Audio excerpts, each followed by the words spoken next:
We have an exciting grantee in Illinois who's really taken this idea of connection and creating networks for supporting responses to substance use disorder and just really ran with it. They've created a network of over 40 sites throughout their service area, throughout their rural community, where individuals can go to get connected with resources. And so these sites are kind of indicated with a sign on the outside. And I think hearing about this, you would assume, oh, well, they're hospitals or they're places where it might be awkward to walk into. But no, these are places, they include hospitals, but also libraries and community health and wellness centers, right. Those types of places where you go to work out, faith-based organizations, social services organizations, and the individuals working at these sites have been trained so that when someone comes and says, I need help, I need connection to resources, they can. So just making that availability of help.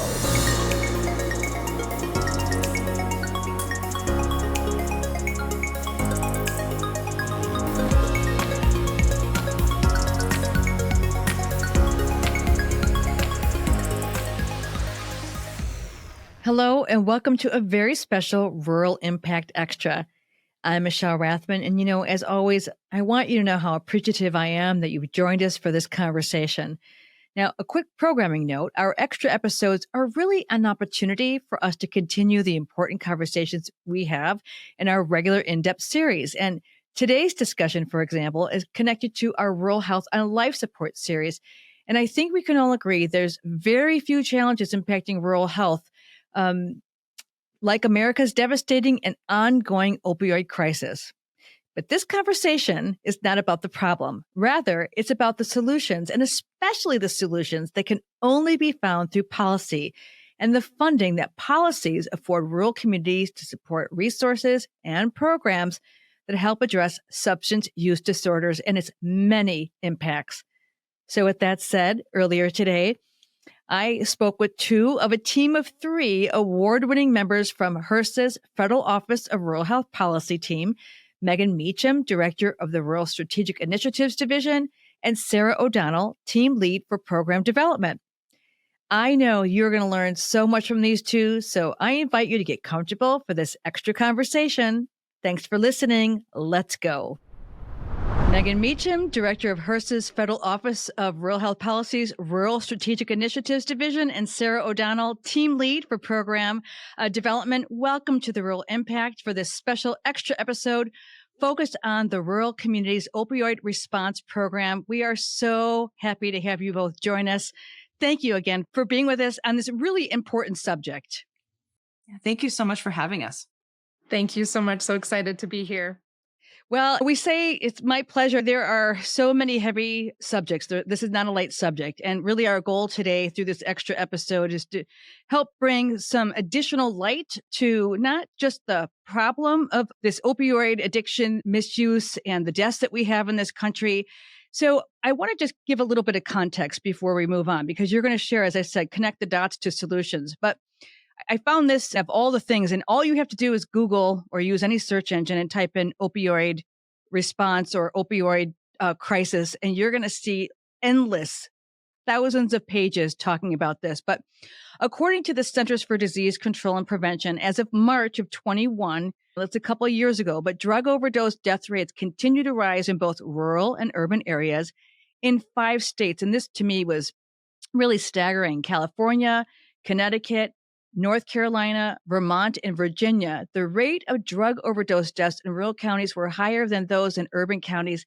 And in addition to that, in December 2017, a survey by the National Farmers Union, it's so incredibly tragic, and the American Farm Bureau Federation found that as many as 74% of farmers have been directly impacted by the crisis. And so, as I said, for a very long time now, we've known that this opioid epidemic is devastating its victims and their families. It's a compounding ripple effect throughout communities, affecting quality of life, of course, economic opportunity, rural prosperity. And we also understand that there is absolutely no corner of this country that has not been impacted. And in fact, you're hard pressed to travel anywhere. As I was sharing with you before we went on today, you're hard pressed to find anyone in a rural community who hasn't known someone, whether it's a family, friend, or neighbor, or a colleague who has not been impacted. So With that said, I would really just like to start the conversation and talk to us a little bit, Megan, if you can. What is the opioid response program? What's the reason behind it? Obviously, than just the numbers that I just shared with you. Yeah, and actually, those numbers are a great segue to what we're doing at HRSA. So, just a little bit of background on RCOR, the Rural Communities Opioid Response Program. We call it RCOR, and it is an initiative within the Health Resources and Services Administration in the Federal Office of Rural Health Policy to bring substance use disorder prevention, treatment, and recovery services to rural communities that may not have those services or may not have adequate access to those services. And the mission at HRSA, just for a little bit more background, is really aims to improve outcomes and increase health equity and access to care for underserved and geographically isolated populations. And HRSA does things like what we do in the Federal Office of Rural Health Policy, but there's also a lot of broader activities as well, supports the health workforce, Mhm. federally funded health centers, maternal and child health services, HIV/AIDS services. And then, so HRSA is the home to the Federal Office of Rural Health Policy. So our office specifically works to bring healthcare services and improve access in rural communities.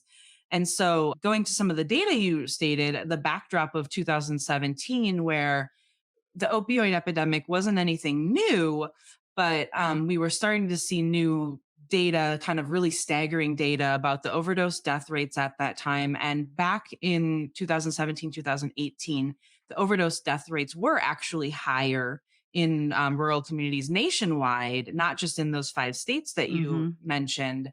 And so HRSA came together collectively, like all of the bureaus and offices working on all sorts of different initiatives, and we came up with this proposal of like, where's there a need that HRSA collectively can work together to address? So you can't address substance use disorder if you're not also thinking about, the healthcare workforce or the health centers where services are being provided.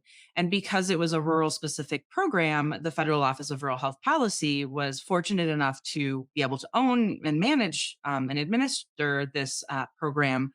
And so while the data has shifted a bit and it kind of fluctuates, we do know that overall death rates are higher in urban generally right now. As you stated, there are a few states where the rural rates are higher. And we also know that the overdose death rates, even if they're overall lower in rural right now, they're actually raising at a faster rate. So unfortunately, even though Mhm. the rates are lower, they're seeing a worsening impact than urban communities. But so it was really important for us to address this crisis in rural communities because even though the crisis is nationwide, rural communities are just faced with more difficult challenges, geographic barriers to getting to care, lack of specialists, just limited access to treatment in general. And then we also encourage, like, we really emphasize the importance of partnering with other organizations. So we have grantees who come in and work through this program to provide these life-saving services in rural communities. And they're not doing it alone. It's so important that they're leveraging other funding sources. They're working with SAMHSA has a wonderful block grants. There's a lot of other local and state funding available. And so we really encourage our grantees and we help tap them into these resources as well. So over the past 5 years, we've just been really pleased with we feel like we're making an impact. Yeah. And that's why we do what we And do. you are. And I talked to some of your grantees and I have firsthand knowledge of that. Let's kind of parlay into the next question here, which is what I love so much about this program is right now we have the chatter, if you will, is focus on the border, focused on the route. Yeah, we have to understand where these are coming from. And those are other agencies that take care of that. But through this program, there are, as I understand it, 9 programs involved with grants available through RCORP. And so some of these are like Medicaid assisted treatment expansion, neonatal syndrome, addressing those, and of course the overdose response, but behavioral health is a part of this.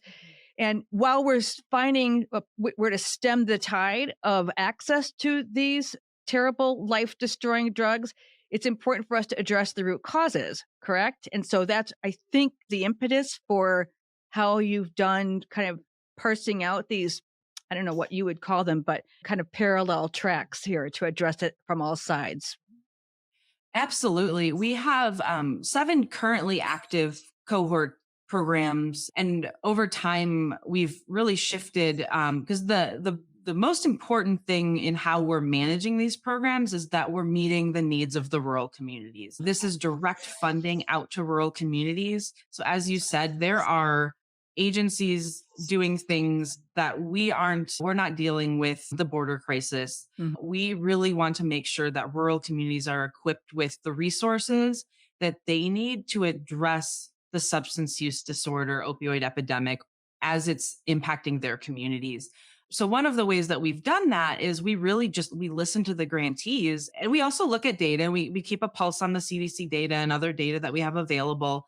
But so a perfect example of that is we started our initiative with a planning program to help communities really just build capacity to be able to even think about addressing this crisis. We also have our kind of cornerstone implementation program, which provides funding for direct prevention, treatment, and recovery services.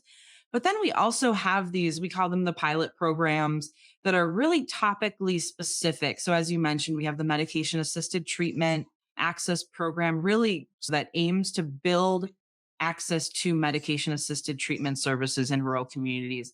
We have a neonatal abstinence syndrome program. We have a psychostimulant support program. And for neonatal abstinence syndrome and psychostimulants in particular, we were hearing from our early grantees, hey, your programs are great. We're able to do a lot with this.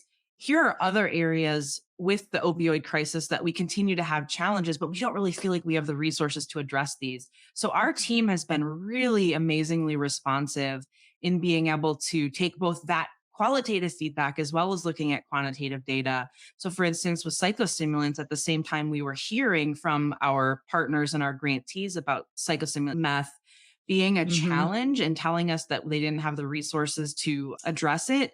Was around the same time we started to see data that the overdose death rates from psychostimulant misuse was far greater in rural than it was in urban. So it's just really nice to know that we're able to manage this program and get resources out to rural communities that really meet their needs, and it's directly getting out to them to address this challenge. And I think for anybody, and Megan, we'll talk about the numbers in just a moment, but Sarah, I think for anybody, people want to understand, when we say this program is funded, it's like, here's the program, but talk to us a little bit about the grantees, Sarah, because every day we've just come off it. Each year we dedicate a day to remember those who've overdosed from dangerous drugs. And we all take to social media and we share their stories and so forth. But I wonder, Sarah, if you could give us a bit more perspective on some examples of how the strategies have been implemented, deployed, and some rays of hope of what you're seeing in terms of, it's some things in healthcare, it's like whack-a-mole. You head it down and then another problem comes up. But in this case, my sense is that you're really getting to the heart of, and it's not just about temporary fixes, it's about sustainable. And I'm curious if you could share some about how that's working on the ground. Yeah, for sure. It's hard, I would say, to pick just a few examples because the grantees who receive our core funds are just incredibly creative and resilient, and they're doing just amazing work across the country, day in, day out. It's the hardest work, some of the hardest work that I could probably even imagine. But they're so dedicated, and so it makes it difficult to choose a couple of examples. But I will just share one or two stories that really, I think, illustrate what you were getting at. The first one I'll share is about a grantee that serves communities in central Utah. And this community was able to hire, with our core funds, a community health worker to help with the local jail. And so this individual conducts screening and intake interviews when individuals have to go to jail, and assess their risk of substance use disorder to make sure that they're able either to be referred if they're at risk and they need some help, or to continue treatment while they're incarcerated. And then on the back end, she helps to make sure that people who are leaving the jail and going back into the community are successful. So she provides referrals to therapy, referrals to continue treatment, making sure, kind of what you said earlier about how root causes are such a huge issue when you talk about substance use disorder. So she makes sure that these individuals are connected with housing and jobs, and helps them apply for Medicaid and Social Security and driver's licenses and everything that they need to make sure that when they go back into the community, they have the tools that they need to be successful. And so exciting because this is working. So what the community has seen is that the number of repeat offenders has decreased from 30 in July 2022 to 11 last March. So just an amazing indicator of the success. What I really love about this story is that this individual who supported with RCORP funds, she doesn't just work in the jail kind of environment, the incarceration environment. She also reaches to the community. And so she does a lot of community events, including recovery socials, which is like a safe, substance-free place for families and individuals impacted by substances to come together and socialize. And she's becoming such an important part of the community that that person on our team who works with them shared that she was out at a community event. I think it was a car show or something. And people were asking to take photos of her because she's become such an institution in the community and representing all of the progress that they've made with substance use disorder. So I really love that story about how you can have impact just not on individuals, but also in the whole community, right, and really kind of raising awareness of substance use disorder and how we all need to work together to help address it. Yeah, I think what to your point, it is all about the storytelling. I had the privilege of, we were talking earlier, to travel to DC this year and help co-facilitate a session on the impact of storytelling and how powerful it is. Because Megan, I'm going to come back to you for a second, because Sarah, I want to hear a few more stories. But at the end of the day, the funding doesn't just fall off the trees. Okay. So in August, if that were the case, we wouldn't be having this conversation. In August of this year, the Biden administration announced $80 million in awards allocated to rural communities in 39 states to support key strategies to respond to the overdose risk from fentanyl and other opioids. So at the end of the day, what can you tell us about how these funds are directly impacting rural communities? And with that, why, in your estimation, is it so important for those who are allocating the funds to understand, connecting the dots between the decisions they're making to support funding and how important are those stories to their decision making? Yeah, I mean, just to quickly speak to the second part, we don't control the federal budget. We are federal employees, so we do the best with what we are given to impact the populations that we're trying to serve. I think that the overarching stories always go so far because every individual in this country is represented by someone.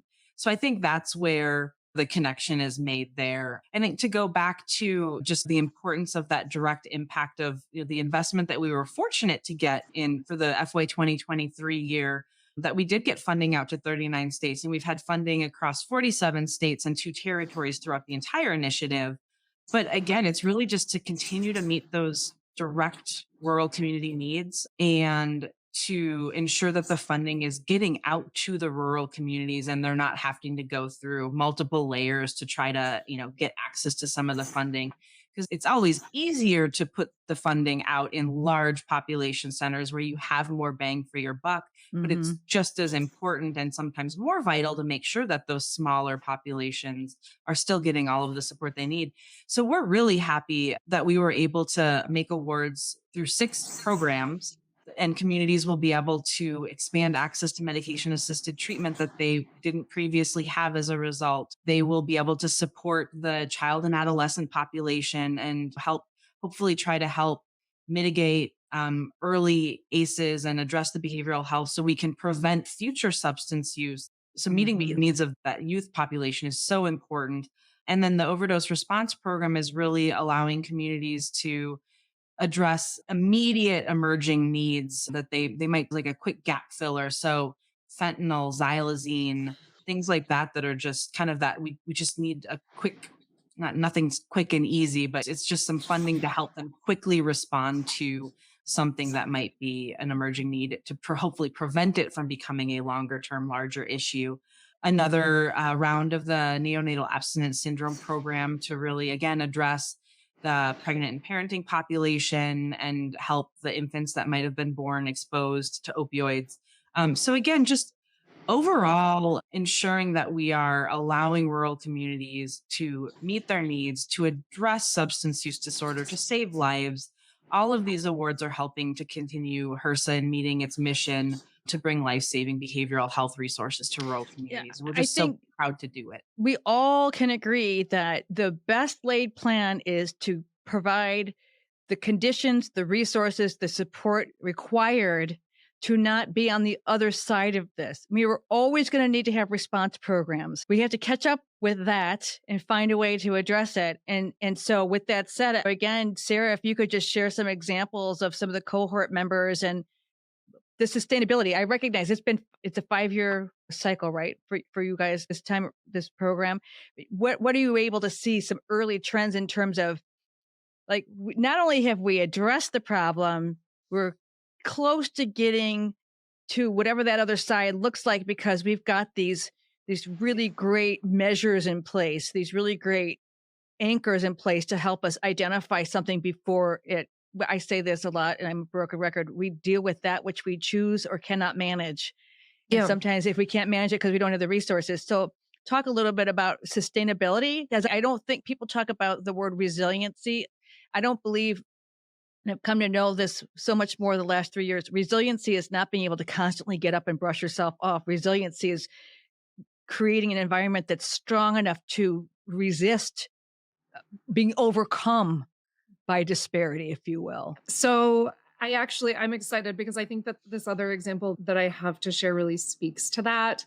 And I just want to preface it by saying that one of the things that we really emphasize with all of our awardees is that nothing in substance use disorder happens in a vacuum. Right. And so we really encourage for sustainability and also just for general effectiveness that our awardees partner with other organizations in different sectors to make sure that first, if you're creating these partnerships, you're enhancing the ability to sustain, right? Because it's just not one person doing everything in a vacuum. And also you're making sure that all of the dots are getting connected. And by doing that, you can make sure that an individual who needs support before in advance of a potential overdose, is connected with all of the supportive services that they need and prevent any further challenges that they might experience or even prevent them from overdosing. And so I think that we have an exciting grantee in Illinois who's really kind of taken this idea of connection and creating networks for supporting responses to substance use disorder and just really ran with it. And so what this grantee's done is they've created a network of over 40 sites throughout their service area, throughout their rural community, where individuals can go to get connected with resources. And so these sites are kind of indicated with a sign on the outside. And I think hearing about this, you would assume, oh, well, they're hospitals or they're places where it might be awkward to walk into. But no, these are places, they include hospitals, but also libraries and community health and wellness centers, right. Those types of places where you go to work out, faith-based organizations, social services organizations, and the individuals working at these sites have been trained so that when someone comes and says, I need help, I need connection to resources, they can. So just making that availability of help and instituting it into the community through these networks, I think is so effective for sustainability. And then on top of that, what they've done is they've integrated their services. So the medication assisted treatment, which is the evidence-based treatment for opioid use disorder, and behavioral health care providers are co-located in one spot. And so not only can they go to anywhere in their community to get help, but they can also then be referred to this place where they can get everything they need in one spot, which I think is just such a great approach for making sure that we're supporting people in their time of need and preventing kind of any further, I don't want to say deterioration, but things escalating further for them. So I think that's one really example. I'll just brag about them for one more thing, because I think this is also really cool, is that in a 6-month period, so just 6 months earlier this year, this organization managed to distribute 1,860 doses of Narcan, which is the life-saving drug that if someone overdoses can revive them and save their life. And they've trained individuals, providers, and community members to how to administer it. So again, dissemination of knowledge. And now we're building awareness and making sure that there is a sustainable approach to helping people who are impacted by this really terrible disease. It sounds, for me, the dots that I connect in my head is that if we don't understand, every rural community has a completely different set of circumstances. They have a different access to resources depending on where they're geographically located.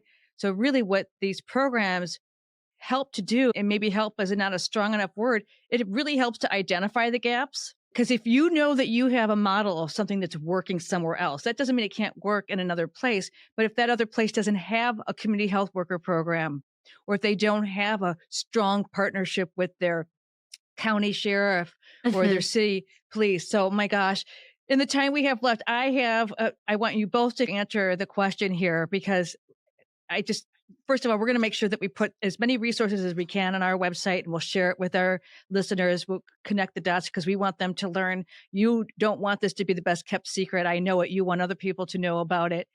So it's clear we have a tremendous need. It's clear that we have a long way to go. If we wake up one morning and say, this crisis is over, that's going to be some time. Those are things that none of us here in this room can control. But what do you think is the most important message to rural community leaders? Because this doesn't live in a vacuum. It's not just the people who work at the hospitals who are seeing this, it's touching everybody. So, what do you want them to know about what's available to them, how to access resources? Give them a starting point. I will go ahead and start, and then Sarah, please jump in. I think the most important thing we want anyone to know is you are not alone. There is a lot of help out there. It can be very intimidating to try to navigate all of the help because there is a lot of help out there.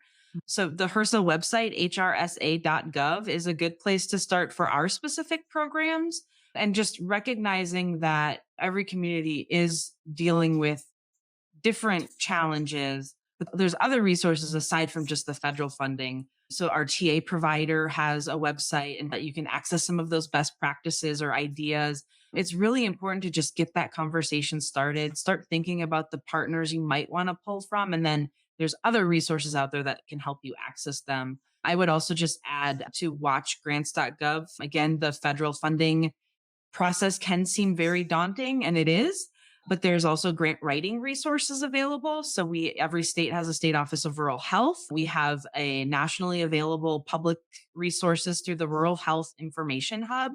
Mhm. And so there are grant writing resources. There are examples, many more than the two that Sarah shared, available for others to go and look through and see, hey, this might work in our community too, or that gives me a new idea, or I never thought to engage that partner. Like maybe I should go have this conversation. I think it's a Yeah. great point. It all starts with I tell people we're all hungry for change. What's your appetite for actually being, picking up that phone or sending out that first email? Sarah, what are your words of wisdom for leaders who know they need something, don't know where to start?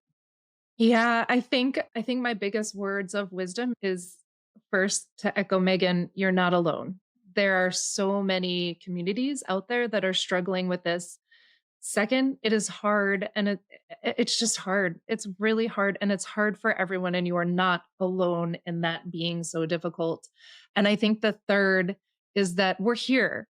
And maybe it's that the thought of applying for a grant is really overwhelming. Maybe we're just starting with looking to see what's available and not underestimating the importance of having the conversations and talking with your community.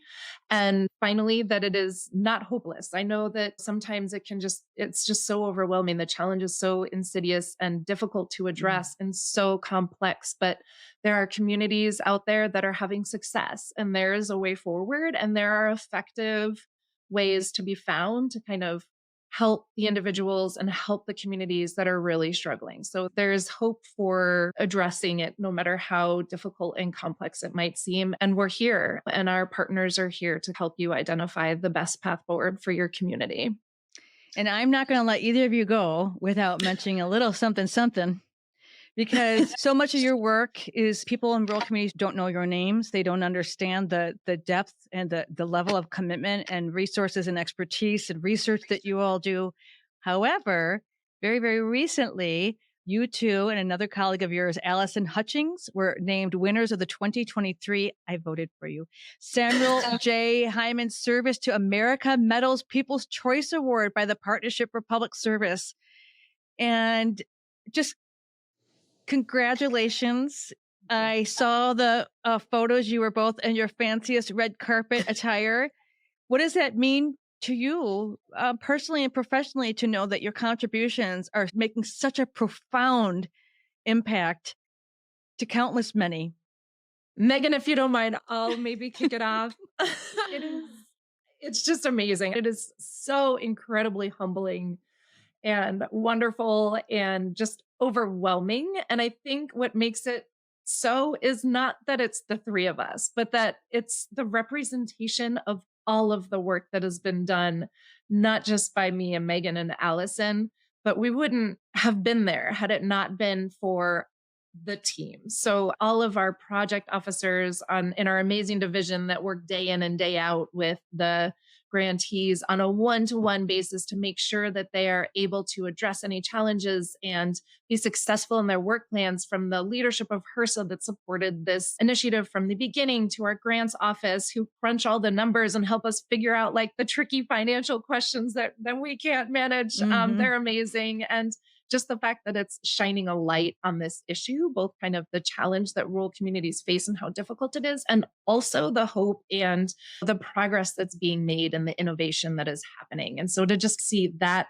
whole body of work front and center is so exciting. Awesome. Anything to add? I mean, echo everything Sarah said. It has been it's amazing in the sense that we don't go to work to be recognized. We go to work because we want to serve. And so to know that we are making an impact and to be recognized in this way, and to know that however many thousands of people voted for us to get the People's Choice Award are now aware of what we at HRSA are doing, to be able to have the opportunity to come onto podcasts like yours and share the amazing work of our grantees. It's so humbling. There's not really any other way. It's a career achievement and highlight, and we still have a lot of career ahead of us. Hopefully this won't be the last you've seen of us, but it's just, for me, it's the acknowledgement and the recognition of the issue and the work, not the recognition of us three, as Sarah said. Well, I've just had a conversation with two of HRSA's finest, and just really thank you so much for the work that you're doing. It impacts the communities I am fortunate to work with. I know several of your grantees have benefited from it. So thank you again. We're so appreciative of your time. We will continue to amplify the work that you're doing because it is that important.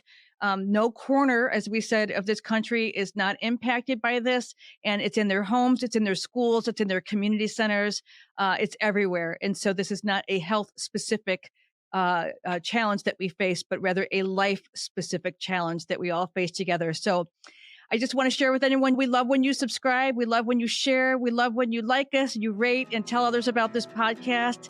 So with that said, I'm going to tell you, we're going to see you next time on a new episode of The Rural Impact. Take good care. 736 million. That is the number of results returned when searching rural America online. From the census to housing, poverty, and prosperity, from transportation to food, water, energy, education, of course, elections, employment, and healthcare, the policies involved with each of these impact rural populations differently than non-rural ones, and that's why we're here. Now, if you're part of an organization making an impact in rural and you'd like to expand your rural reach, we invite you to explore opportunities to partner with us. Your support not only helps us conduct and share important conversations about the issues impacting over 60 million rural lives, but will also help you engage people, communities, and rural serving organizations that you want to connect with. Explore the opportunities to expand your rural reach. Visit us at theruralimpact.com. That's theruralimpact.com, and look for our partner opportunities page.